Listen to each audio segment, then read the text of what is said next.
12th की mathematics पढ़ा रहा हूँ, ठीक है। तो हम लोग पहले समझ लेते हैं क्लास 12th के सिलेबस क्या है, क्या हम लोगों को पढ़ना है और क्या क्या हम इसमें पढ़ेंगे, यूनिट्स वाइज समझते हैं। क्लास 12th मैथ में दो पार्ट हैं, एक थियोरेटिकल पार्ट होता है, एक प्रैक्टिकल। तो 80 नंबर्स की थियोरी वाला पार्ट आता है और 20 नंबर्स बोर्ड की तरफ से मिलता है, प्रैक्टिकल स्कूल देते हैं। तो 80 नंबर्स का जो आपका है थियोरी, उसमें 6 यूनिट्स, जो 80 नंबर्स का है उसमें 6 यूनिट्स। पहला यूनिट का नाम है रिलेशन एंड फंक्शन, दूसरी यूनिट्स आपकी अलजेब्रा है, और तीसरी कैलकुलस, और चौथी यूनिट वेक्टर एंड 3D, पांचवी लीनियर प्रोग्रामिंग और छठवीं प्रोबेबिलिटी। अब हम लोग ये समझते हैं कि जो रिलेशन एंड फंक्शन ये कितने नंबर का आएगा, अलजेब्रा कैलकुलस ये सारे कितने नंबर्स के आने वाले हैं, क्योंकि इन्हीं के हिसाब से हम उसमें कितना मटेरियल डालेंगे ये इन्हीं पे डिपेंड करेगा। जैसे बात करें रिलेशन और फंक्शन की, ये 8 नंबर का आएगा, 8 नंबर का है, बहुत ही ज्यादा बड़ा नहीं है, हम लोग इसको आराम से करेंगे। अलजेब्रा जो है ये आपकी आएगी 10 नंबर की है, और कैलकुलस 35 नंबर का, और वेक्टर एंड 3D जो है ये 14 नंबर की आती है, और लीनियर प्रोग्रामिंग 5, और प्रोबेबिलिटी जो है ये आती है 8 नंबर। तो ये टोटल आपका जो है 80 नंबर्स का हो जाएगा। टोटल आपका कितने नंबर्स का हो जाएगा, 80 नंबर्स। तो ये हम लोगों को पूरा 12th का जो सिलेबस है इतना ही बस पढ़ना, 6 चैप्टर। उन 6 चैप्टर्स में से सबसे बड़ा पोर्शन देखा जाए तो कैलकुलस है। कैलकुलस 35 नंबर्स का है, तो हम इसी को उठाएंगे पढ़ने के लिए। सबसे पहले हम लोग पढ़ेंगे कैलकुलस। तो बात क्यों हम लोग पहले कैलकुलस पढ़ रहे हैं, इसकी मतलब पहले पढ़ने से क्या हम लोग को मतलब पहला चैप्टर क्यों नहीं पढ़ रहे हैं? कैलकुलस इसलिए पढ़ रहे हैं क्योंकि 11वीं क्लास में हम लोगों ने लिमिट, कंटिन्यूटी इसके बारे में कुछ जानते हैं, क्योंकि उन्हीं से रिलेट करता हुआ कैलकुलस है। इसीलिए हम लोग इसको शुरू कर रहे हैं, नहीं तो रिलेशन और फंक्शन को शुरू कर सकते थे, ये काफी लेंथी टॉपिक है और इसको जब आप लोग क्लास में रहेंगे उस वक्त समझने में सही रहेगा। इसलिए हमने कैलकुलस सिंपल और इजी चैप्टर है और इसको शुरू करेंगे। थोड़ा लंबा है लेकिन हम आसानी से इसको कर सकते हैं। तो हम लोग कैलकुलस समझते हैं कि इस कैलकुलस में क्या क्या पढ़ेंगे और क्या क्या क्या पढ़ना हम ये पूरा समझेंगे, ठीक है। हम लोग देखते हैं कैलकुलस में क्या क्या पढ़ने हैं। देखिए कैलकुलस में जो हम लोग पढ़ने वाले हैं चैप्टर, वो कैलकुलस में 5 चैप्टर टोटल पढ़ेंगे। कैलकुलस 35 नंबर का है। उस 35 नंबर में जो मेजर टॉपिक है वो है कंटिन्यूटी और डिफरेंशियबिलिटी, और एप्लीकेशन ऑफ डेरिवेटिव्स और integral, application of integral, differential equation. तो इनमें से हम कैलकुलस को शुरू इसलिए कर रहे थे क्योंकि 11th में जो कंटिन्यूटी और डिफरेंशियबिलिटी है, इसमें से कंटिन्यूटी के बारे में आपको बहुत कुछ जानना है, इसीलिए हमने कैलकुलस को उठाया। तो ये 35 नंबर्स में आपको पढ़ना क्या है, कंटिन्यूटी और differentiability, application of derivative, integrals और एप्लीकेशन ऑफ इंटीग्रल्स और डिफरेंशियल इक्वेशन। कुल मिलाकर अगर देखा जाए तो सबसे अधिक जो टाइम लगेगा वो लगेगा आपका इंटीग्रल्स और एप्लीकेशन ऑफ इंटीग्रल्स, ये ही ज़्यादा टाइम लगने वाला है। और ये सब आपके छोटे छोटे टॉपिक्स हैं, इनमें ज़्यादा टाइम नहीं दिया जाएगा। तो हम कंटिन्यूटी और डिफरेंशियबिलिटी को सबसे पहले समझेंगे। देखिए इसमें क्या करना है कि कंटिन्यूटी और डिफरेंशियबिलिटी जो है, इसमें हम शुरू करते हैं आप लोगों को कि पहले कंटिन्यूटी और डिफरेंशियबिलिटी जब हमने पढ़ाई थी, कंटिन्यूटी चैप्टर पढ़ाया था, उस टाइम हमने ये बेसिक उठाया था, वो था रिलेशन ऑफ फंक्शन। बात रिलेशन ऑफ फंक्शन की क्यों सर रिलेशन ऑफ फंक्शन का इसमें क्या काम है? रिलेशन ऑफ फंक्शन इसलिए बात जरूरी होती है क्योंकि कुछ चीजें यहाँ जो भी जिसकी भी कंटिन्यूटी चेक करते हैं वो होता है फंक्शन।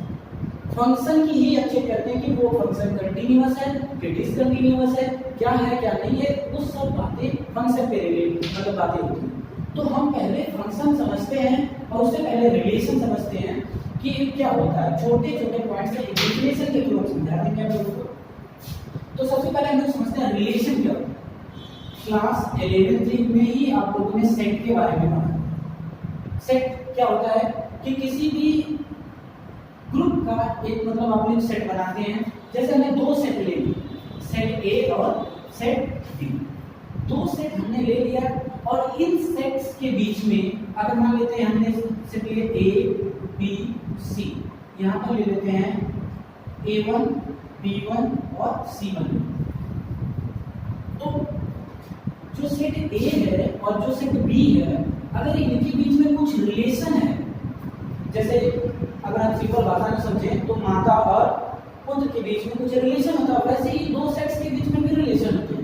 जैसे अगर मान लेते हैं A A1 के साथ रिलेट करता है, B B1 के साथ रिलेट करता है, C C1 के साथ रिलेट करता है, ये जरूरी नहीं है कि एकदम स्ट्रेट लाइन में A1 C1 के साथ भी रिलेट कर सकता है।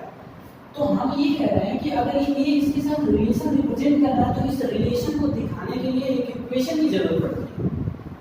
इस रिलेशन को दिखाने के लिए एक इक्वेशन की जरूरत पड़ती है, उसी को हम इसका क्या कहते हैं, रिलेशन। तो इन दोनों के बीच में जैसे अगर मान लीजिए दूसरा सेट लेते हैं आप लोगों के लिए, एक सेट ले लिया हमने A और एक सेट और ले लेते हैं B। अगर इस रिलेशन को दिखाना है तो हम लिखते हैं F such that A tends to B। ठीक, अगर हम इसको इक्वेशन फॉर्म में कन्वर्ट करें तो उसके लिए कुछ न्यूमेरिकल वैल्यू होगी तभी हम कन्वर्ट कर सकते हैं।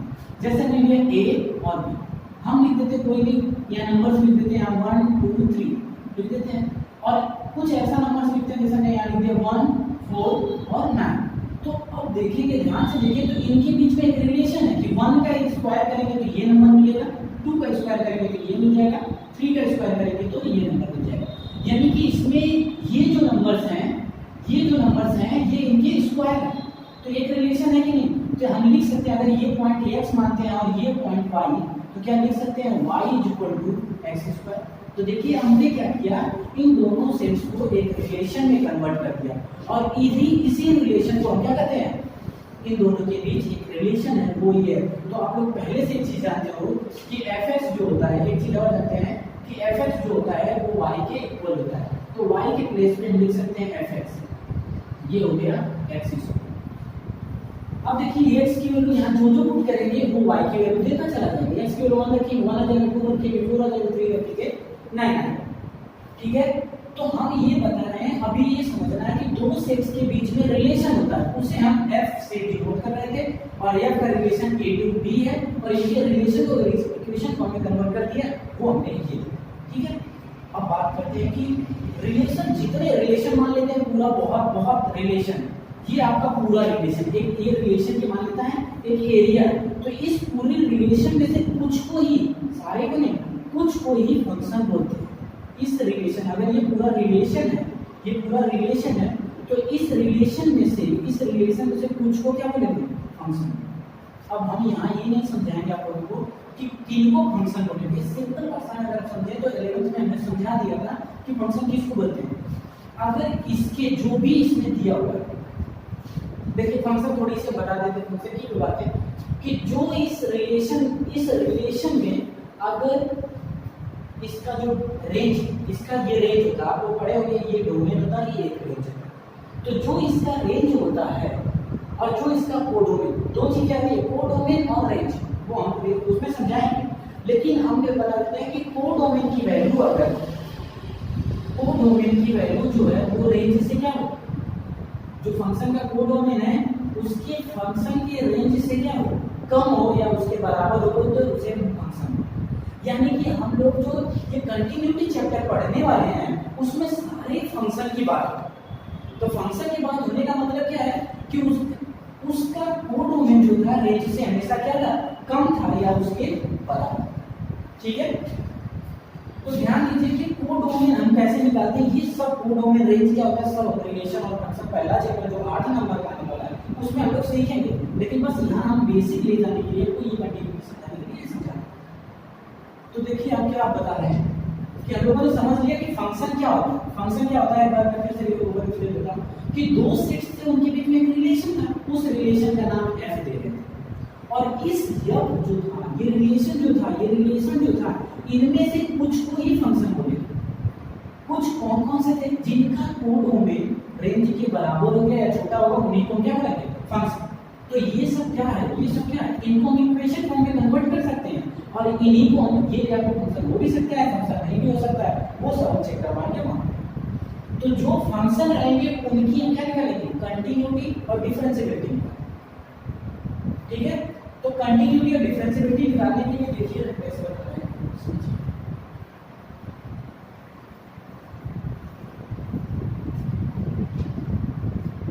देखिए मान लेते हैं कोई एक फंक्शन f(x), सर ये फंक्शन आप बोल रहे हैं तो समझ में आ रहा है कि फंक्शन क्या है, फंक्शन क्या है, किसी सेट का रिलेशन आया होगा और उस रिलेशन में से कोई एक फंक्शन रहा होगा। तो ये मान लेते हैं कोई फंक्शन, मान लेते हैं x² minus 4/x minus, sir ये फंक्शन है तो फंक्शन जो भी मान लीजिए हमने एक और फंक्शन ले लेते हैं, अभी मैं समझा दूं, अगर हमने x+2 कोई फंक्शन ले लेते हैं, x+1 एक फंक्शन ले लेते हैं, तो फंक्शन वो होता है कि इसमें x की वैल्यू पुट करेंगे, y की वैल्यू दे देगा, यानी कि एक्चुअली में इस फंक्शन को x y एक्सिस पे भी ड्रॉ कर सकते हैं। अगर ये y एक्सिस और ये x एक्सिस है तो इसमें x की वैल्यू पुट करते चले जाएंगे और ये y की वैल्यू को बताते चले जाएंगे, तो फंक्शन तो वही है ना। तो हम क्या करते हैं, यहाँ x की वैल्यू अगर 1 रखें, 2 रखें, 3 रखें, 4 रखें, इससे इंफिनिटी कोई भी नंबर रखेंगे y की वैल्यू तो आ जाएगी। अब y की वैल्यू अगर आ गई है तो वही तो हम निकालना चाहते थे y की वैल्यू, लेकिन इस फंक्शन में देखिए, ध्यान से आप देखिए, इस फंक्शन में f इज इक्वल टू, अगर हमने f ऑफ 2 रखा है, यानी x की वैल्यू हमने क्या रख दिया 2, x इक्वल टू कितना रख दिया, तो क्या ये फंक्शन वैल्यू बताएगा, 2 रखेंगे तो 2 का स्क्वायर बनेगा -4/2 -2 बनेगा, और ये 4 - 4 हो जाएगा 0/0। 0/0 को डिफाइन नहीं कर सकते। हमने 11th में समझाया था कि 0 क्या होता है, ये 0 क्या होता है, आप लोग पढ़े हैं कि ये 0 और ये 0 दोनों सेम नहीं हो सकते हैं, अगर सेम होते तो कट के 1 आंसर आ जाता, लेकिन सेम नहीं होते इसीलिए ये डिफाइन नहीं होता। तो सर क्या इस फंक्शन में x इक्वल टू 2 पर वैल्यू नहीं निकाल सकते, निकाल सकते हैं, तभी नाम आता है लिमिट। लिमिट एक ऐसा मतलब मशीन है, एक ऐसी प्रोसेसिंग मशीन है जो इस फंक्शन को क्या करेगी, 2 का वैल्यू नहीं दे रहा था, लेकिन इस फंक्शन को वो क्या करेगा, 2 का वैल्यू निकाल देगा। तो हम लोग लिमिट पढ़ते हैं इसीलिए कि जो फंक्शन किसी पॉइंट पे वैल्यू नहीं दे रहा था, उस पॉइंट पे वैल्यू निकालने के लिए लिमिट का यूज करते हैं। तो समझते हैं लिमिट में हम लोगों ने क्या क्या पढ़ा था।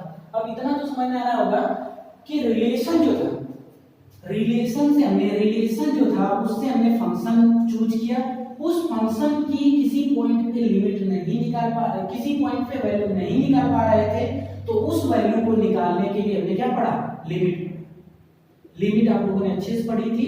इस लिमिट में भी एक बात थी, इस लिमिट में भी 2 बात पढ़ी थी आप लोगों ने, लेफ्ट हैंड लिमिट और राइट हैंड लिमिट पढ़े थे, लेफ्ट हैंड लिमिट और राइट हैंड।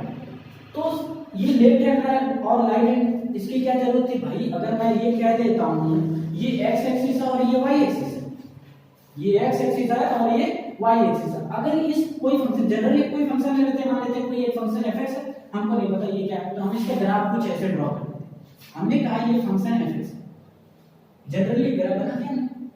अब अगर हम कहते हैं इस फंक्शन में हमको, जैसे मान लेते हैं ये फंक्शन वही वाला लेते हैं जो था x² - 4/x - 2, इस फंक्शन में 2 पर कोई वैल्यू आ रही थी क्या, x = अगर यहाँ पे हम 2 रखते थे तो y की वैल्यू कुछ मिल रही थी क्या, यहाँ पे जब इसमें x = 2 रख रहे थे y की वैल्यू कोई भी वैल्यू मिल नहीं रही थी, तो यहाँ पे यानी कि बोल रहा होगा कि कोई वैल्यू नहीं दे रहा था ये ग्राफ। तो लिमिट में हम क्या करते थे कि इस पॉइंट पे अगर हमको वैल्यू नहीं मिलती है तो हम क्या करते हैं, ठीक उससे पहले की वैल्यू निकाल लेते हैं। अगर आपको कोई भी चीज निकालना होता है, अगर हम आंसर एकदम एक्यूरेट आंसर नहीं निकाल पाते तो उसके पास का भी आंसर निकाल ले तो भी अप्रोक्सीमेटली इक्वल होता है कि वही काम यहाँ पे लिमिट में करते थे कि x = 2 पे नहीं मिल रहा है तो हम क्या करते थे, ठीक उससे पहले और उसके बाद की वैल्यू निकाल, और वही आंसर हो जाता था।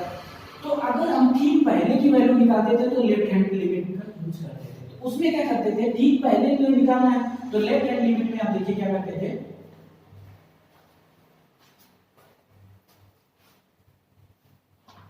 लेफ्ट हैंड लिमिट में आप लोग क्या करते थे कि मान लेते हैं कोई एक limit h tends to 0, f of 2 - h, 2 पर निकालना है 2 - h, 3 पर निकालते 3 - h, 50 पे निकालते 50 - h, a पर निकालते तो a - h। जनरली भी हम यहाँ पे 2 पर निकाल रहे हैं तो 2 -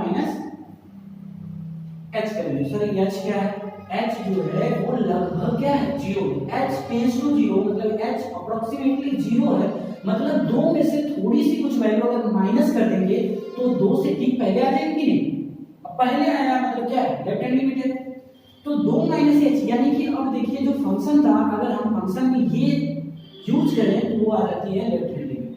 तो यहाँ fx x² minus 4 upon x minus 2 था, तो हम क्या करेंगे कि x के स्थान पे क्या रखेंगे, 2 माइनस एच, तो हमारा निकलता था limit h tends to 0 f of 2 minus h का whole square minus 4 upon x के स्थान पे रखेंगे 2 माइनस h और माइनस का 2। अब ये हमें लगाना सिखा चुके थे और इसको हम हल करेंगे, अगर नीचे और हल करते हैं तो देखिए क्या बनेगा, यहाँ पे हल करते हैं तो ये हो जाएगा लिमिट h टेंड्स टू 0 और इसको सॉल्व करेंगे तो 4 plus H square minus 4h और माइनस 4 हो जाएगा, तो 4 plus H square minus 4h minus 4 upon कितना हो जाएगा 2 माइनस h माइनस 4, 4 से कैंसिल आउट हो जाएगा, ये h है, क्या है h, और ये 2 2 से कैंसिल आउट हो जाएगा। देखिए h ऊपर क्या बचा, h स्क्वायर माइनस 4h और नीचे क्या है माइनस h बचा, ऊपर से माइनस h कॉमन ले लेते हैं तो क्या बनेगा लिमिट h टेंड्स टू 0, अगर h माइनस h कॉमन लेंगे तो ब्रैकेट में क्या बचेगा 4 माइनस h अपॉन कितना माइनस h, ये यहां से कैंसिल आउट हो जाएगा। अब लिमिट की वैल्यू अगर 0 रखेंगे तो h की वैल्यू कितनी आ जाएगी, वो h की वैल्यू 0 रखेंगे तो ओवरऑल कितना है, तो लेफ्ट हैंड लिमिट हम पहले भी निकालना चाहते थे, आज हमने फिर रिवाइज किया। तो ये लेफ्ट हैंड लिमिट यहाँ पे आपको क्या पता चली 4, यानी कि x बराबर 2 पर ये फंक्शन वैल्यू नहीं दे रहा था तो भी अब हम कह सकते हैं कि x इक्वल टू 2 पर ये फंक्शन 4 के लगभग वैल्यू देगा। इसी के हमने ये फंक्शन का यूज कर दिया, लेकिन ये तभी कह सकते हैं जब लेफ्ट हैंड लिमिट और राइट हैंड लिमिट बराबर, भाई आपने ठीक पहले निकाला और बाद में निकाला, दोनों लगभग 4 के बराबर है, तो इसका मतलब क्या है कि ये इसकी जो वैल्यू होगी 2 पर वो कितनी हो जाएगी 4 हो जाएगी। तो वैसे राइट हैंड लिमिट निकालने के लिए आप यूज कर लीजिएगा, यहाँ पूरा नहीं सॉल्व करेंगे, ये limit h tends to 0 f of 2 plus h, 2 plus h का मतलब 2 से थोड़ा सा ज्यादा, थोड़ा सा ज्यादा मतलब राइट हैंड लिमिट 2 से थोड़ा सा ज्यादा, h क्या है, h जो है ये लगभग क्या है 0, ये हल करना हम सिखाए थे, यहाँ हल करेंगे तो ये भी हल करने पे कितना आएगा 4 हो जाएगा। तो ये हमने बता दिया था कि लिमिट में दो चीजें थी, लेफ्ट हैंड लिमिट निकालना और राइट हैंड लिमिट निकालना। सर ये लेफ्ट और राइट क्यों निकलवा रहे हैं, लेफ्ट हैंड राइट हैंड इसलिए निकालवा रहे हैं कि अगर ये दोनों बराबर नहीं आता तो क्या आप कह सकते थे, मान लीजिए अब एग्जांपल के तौर पर समझिए कि मान लेते हैं कि गड्ढा है, एग्जांपल में एक गड्ढा है, अगर गड्ढे से ठीक हमने पहले देखा उस गड्ढे में तो हमको दिखाई दे रहा था 4 और उधर से खड़े होकर गड्ढे में देखा तो हमको 5 दिखाई दे रहा था, क्या ये कह सकते हैं कि ये कंटीन्यूअस होगा, नहीं कह सकते। तो हमको दोनों तरफ से देखने में अगर सेम वैल्यू मिलेगी तो हम कह सकते हैं ये जो फंक्शन है एग्जिस्ट करेगा, समझ रहे हैं। तो यानी कि जब लेफ्ट हैंड लिमिट और राइट हैंड लिमिट दोनों बराबर आती है तो कहते हैं कि लिमिट क्या करेगी एग्जिस्ट करेगी, left hand limit right hand limit बराबर आएगी और लेफ्ट हैंड लिमिट निकालने का ये तरीका, राइट हैंड लिमिट निकालने का ये तरीका, और दोनों बराबर आएंगे तो कहेंगे फंक्शन मतलब लिमिट एग्जिस्ट करेगी और 2 पर इसकी वैल्यू कितनी जाएगी 4। अब हम समझते हैं कि हम लोगों ने कंटिन्यूटी की बात अभी नहीं की, अभी हमने लिमिट जो पढ़े थे तो वो सारी बातें हो गई। तो कंटिन्यूटी क्या है सर, कंटिन्यूटी ये है, थोड़ा सा इसका अगर हम समझे, कंटिन्यूटी आप जनरल भाषा में अगर देखें, कंटिन्यूटी का मतलब कोई भी चीज हो रही है वो लगातार होनी चाहिए।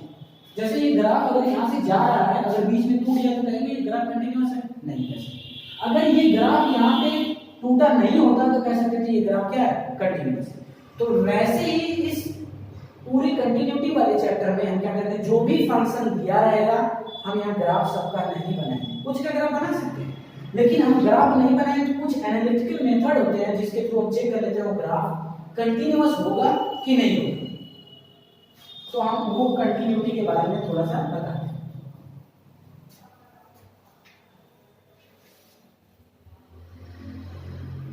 देखिए कंटिन्यूटी जो है, अब हम लोग कंटिन्यूटी में कैसे समझेंगे कि सर लिमिट को आपने समझा दिया, कंटिन्यूटी, कंटिन्यूटी का सिंपल सा मतलब अगर हमें ग्राफ, ग्राफ बहुत इंपॉर्टेंट, जो हम आप लोगों को पूरा फंक्शन में लॉगरिथमिक से लेकर अलजेब्रिक ट्रिग्नोमेट्री सारे ग्राफ पढ़ाएंगे, चाहे वो आपके एग्जाम में नहीं आएगा तो टाइम रहेगी, टाइम में हम सब लेंगे और जो सिलेबस में वो तो आएगा ही आएगा। तो जैसे ये एक्स एक्सिस और वाई एक्सिस है, हम जनरली ग्राफ मान लेते हैं कोई ग्राफ ऐसे है, अगर ये ग्राफ कहीं ब्रेक नहीं कर रहा होता तो हम क्या कर सकते थे, कंटिन्यूअस ग्राफ। लेकिन अगर किसी पॉइंट पे ये ब्रेक कर रहा है तो कंटिन्यूअस ग्राफ नहीं होगा। तो हम इस ग्राफ को एनालिटिकल मेथड से मैथमेटिकली कैसे सॉल्व करेंगे, चेक करेंगे, कैसे सॉल्व करके चेक करेंगे कि ग्राफ कंटिन्यूअस है कि नहीं। उसके लिए भी left hand limit, right hand limit और उस फंक्शन के उस पॉइंट पे वैल्यू निकाल लेते और आपको पता चल जाएगा कि जो फंक्शन है वो कंटिन्यूअस है कि नहीं। एक एग्जांपल के थ्रू समझते हैं। अच्छा, हम एग्जांपल लिख लेते हैं। जैसे हमारे पास में अभी एक एग्जांपल है, जैसे हम कोई फंक्शन ले लेते हैं। देखिए आप लोग इस टाइप से डरना नहीं है, मतलब ये 11th में आ चुका है ऐसा फंक्शन। जैसे हम कोई फंक्शन ले लेते हैं, मान लेते हैं x sin 1/x ले लेते हैं, ठीक है। और दूसरा ले लेते हैं, मान लेते हैं ये हो गया 0, ठीक है। और ये x is not equal to 0 और x equal to 0, x equal to 0। देखिए ये फंक्शन, ये जो फंक्शन है, फंक्शन के दो पार्ट हैं, फंक्शन के दो पार्ट हैं। ये जो फंक्शन है ये कंटिन्यूअस है कि नहीं, क्या हम इसका ग्राफ बना सकते हैं? बना सकते हैं, लेकिन यहाँ नहीं बनाएंगे। बना सकते हैं लेकिन यहाँ नहीं बनाएंगे। तो क्या सर हम इसको चेक कर पाएंगे कंटिन्यूअस है कि नहीं? बिल्कुल चेक कर सकते हैं। वो है लेफ्ट हैंड लिमिट और राइट हैंड लिमिट निकालते। देखिए लेफ्ट हैंड लिमिट और राइट हैंड निकालते हैं। थोड़ा सा इसको मिटाते हैं, फिर देखते हैं क्वेश्चन। ये क्वेश्चन आपका है कि fx is equal to x sin 1/x और यहाँ 0, x is not equal to 0, x equal to 0, ठीक है। तो हम सर लेफ्ट हैंड लिमिट और राइट हैंड, जैसे ये क्या है, ये इसका मतलब ये है कि जो क्वेश्चन ने दिया है, क्वेश्चन को कंफ्यूजन है कि x इज इक्वल टू 0 पर शायद 0 पर ये शायद ग्राफ टूट रहा था। तो उसने क्या किया, दे दिया कि भाई आप x इज इक्वल टू 0 पर चेक करके बता दीजिए कि ये ग्राफ टूट रहा है कि नहीं टूट रहा है, यानी ब्रेक कर रहा है कि नहीं। तो हमने x इज इक्वल टू 0 पर चेक करेंगे लिमिट। तो लेफ्ट हैंड लिमिट पहले निकालते हैं इस ग्राफ की। अच्छा, कंटिन्यूटी चेक करने के लिए हम आप लोगों को पहले बता चुके हैं, कंटिन्यूटी लिमिट एग्जिस्ट कर रही है कि नहीं, उसके लिए left hand limit equal to right hand limit है, तो लिमिट एग्जिस्ट करेगी। लेकिन फंक्शन कंटिन्यूअस होगा उसके लिए चेक करना पड़ता है कि left hand limit equal to right hand limit, ये तो होना ही चाहिए। और उस पॉइंट पे फंक्शन की वैल्यू भी क्या होनी चाहिए, तब वो फंक्शन क्या होगा, कंटिन्यूअस, ठीक है। तो पहले हम लेफ्ट हैंड लिमिट निकालते हैं। लेफ्ट हैंड लिमिट निकालने के लिए क्या करेंगे, limit h tends to 0, f of 0 पर चेक करना है तो 0 माइनस h रखेंगे और रखिए अब limit h tends to 0, 0 minus h रखेंगे, यानी 0। अच्छा यहाँ पे 0 माइनस h, इसका मतलब क्या है, 0 से छोटा जो है वो वाला ग्राफ लेंगे। ये कह रहा है 0 के अलावा सभी वैल्यू के लिए फंक्शन वैल्यू, तो हम ये फंक्शन ले सकते हैं। ये फंक्शन जो केवल x इक्वल टू 0 पर ही वैल्यू है, तो हम इस फंक्शन को लेंगे। तो यहाँ पर क्या है, लिमिट x के प्लेस पे क्या रखेंगे, 0 minus h sin 1/0 minus h। अगर आप 0 रखिए इसमें, अब आप 0 रखेंगे तो देखिए 0 माइनस h 0, तो ओवरऑल यहाँ क्या बनेगा 0 और इनटू sin 1/0 बनेगा। अब किसी के दिमाग में ये नहीं आना चाहिए कि 1/0 से इंफिनिटी होगा, लेकिन साइन के अंदर इंफिनिटी होगा, तो ओवरऑल वैल्यू इंफिनिटी नहीं हो सकती, क्योंकि साइन का मैक्सिमम वैल्यू 1 हो सकती है, उससे बड़ी तो हो ही नहीं सकती। इसके अंदर कुछ भी अंदर रख दीजिए, तो इसकी वैल्यू आपको पता है कि 1 होगी या -1 और +1 के बीच में ही होती है कि नहीं। तो इसकी कुछ ना कुछ तो वैल्यू आएगी। जब इसकी वैल्यू कुछ ना कुछ आएगी, उसके साथ 0 से मल्टीप्लाई करेंगे तो आंसर कितना मिलेगा, 0 मिल जाएगा। तो लेफ्ट हैंड लिमिट हमने निकाला तो 0 आ गई। वैसे ही राइट हैंड लिमिट निकालेंगे। राइट हैंड लिमिट के लिए क्या लिखेंगे, limit h tends to 0, f of 0 plus h यहां पर रखेंगे। तो लिमिट देखिए 0 प्लस h, इसके लिए भी यही लेंगे, क्योंकि ये फंक्शन कह रहा है कि 0 के अलावा सभी के लिए वैलिड होगा, तो इसीलिए हम इसी फंक्शन को लेते हैं। तो ये क्या लिखेंगे, 0 plus h sin 1/0 plus h। अब देखिए यहाँ पे अगर हमें h टेंड्स टू, अब फिर 0 रखते हैं, तो ये क्या बनेगा, 0 into 1/sin 1/0। फिर यहाँ पे भी वही सेम, इसकी वैल्यू 1 होगी या 1 -1 और 1 के बीच में होगी, तो उसके साथ 0 से मल्टीप्लाई करेंगे तो आंसर कितना है, 0। भैया कुछ ना कुछ तो ये वैल्यू होगी, वैल्यू के साथ 0 का मल्टीप्लाई करेंगे तो आंसर कितना है, 0। ऐसा नहीं कभी करेगा कोई कि 1/0 इंफिनिटी sin इंफिनिटी, गलत हो जाएगा। इंफिनिटी नहीं होगा, इंफिनिटी के साथ 0 डिफाइन नहीं होगा, तो ऐसा नहीं कहेगा कोई कि 0 into infinity से डिफाइन नहीं होगा, नहीं, इसकी वैल्यू -1 और +1 के बीच में होगी, इसीलिए ये 0 आया। तो देखिए left hand limit right hand limit बराबर होगी। अगर हमें f(0) निकालें इसी फंक्शन में f(0) निकालें तो x = 0 पर फंक्शन कौन सा डिफाइन है, f(0) पर इसकी वैल्यू कितनी आएगी, 0। तो देखिए तीनों चीजें यहाँ पर इक्वल हो गई, left hand limit right hand limit f(0), तो यहाँ left hand limit equal to right hand limit equal to f(0) equal to 0। तो ये कह सकते हैं ये फंक्शन जो है x = 0 पर क्या है, कंटीन्यूअस है। ओवरऑल कंटीन्यूअस तो होगा ही होगा, हमने एक पॉइंट मतलब माना था, उस पॉइंट पे हम देख रहे थे कि कंटीन्यूअस हो रहा है कि नहीं, तो जब उस पॉइंट पे कंटीन्यूअस होगा तो फंक्शन पूरा कंटीन्यूअस हो जाएगा। तो हम लोगों ने कंटिन्यूटी में ये पीछे पढ़ चुके थे, डिफरेंशिएबिलिटी में भी कुछ बातें पढ़ चुके हैं जो हम लोग अगले लेक्चर में देखेंगे, ठीक है।